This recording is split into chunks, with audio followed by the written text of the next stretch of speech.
Hi friends. Swami Vivekananda గారు నాకు ఎప్పుడు ఇన్స్పైర్ అయ్యారు. ఎందుకంటే నా జీవితం మారిపోయింది. సమస్యలు చాలా సమస్యలు ఉన్నాయి, నా చేతులలో చేసుకున్నాయి. ఒకనొక టైంలో మానసిక పరిస్థితి చాలా దారుణమైన పరిస్థితికి వెళ్ళిపోయాను.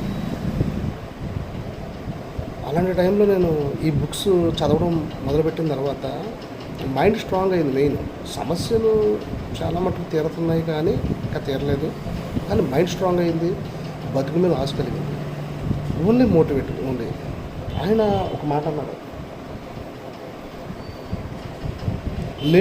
లేచి నిలబడు, ధైర్యంగా ఉండు, నీ భవిష్యత్తుకు నీవే బాధ్యుడు, నీకు కావలసిన బలం శక్తి అన్నీ నీలోనే ఉన్నాయి. అలానే ఇంకొక మాట, కెరటం నా ఆదర్శం, లేచి పడుతున్నందుకు కాదు, పడినాలు వేస్తున్నందుకు. సో ఫ్రెండ్స్, అవి కేవలం మాటలు కాదు, అవి ఆ మాటలలో లోతుని మనం కనుక గ్రహిస్తే మనకి చాలా మోటివేటివ్గా ఉంటుంది. ఒకసారి దయచేసి అందరూ స్వామి వివేకానంద పుస్తకాలు చదవండి. ఇది కులాలకి మతాలకి సంబంధించింది కాదు. మనకి ఏ ప్రాబ్లం వచ్చినా సరే ఏ ఒక్కళ్ళు కూడా మనకి సపోర్ట్ కానీ సాయం కానీ చెయ్యరు. మనకి మనమే నిలబడాలి, మనకి మనమే బతకాలి, మన ఫ్యామిలీ కోసం మనమే బతకాలి.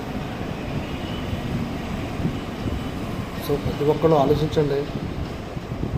ఇది మోటివేటివ్ బుక్స్ అంటున్నాను. మన జీవితంలో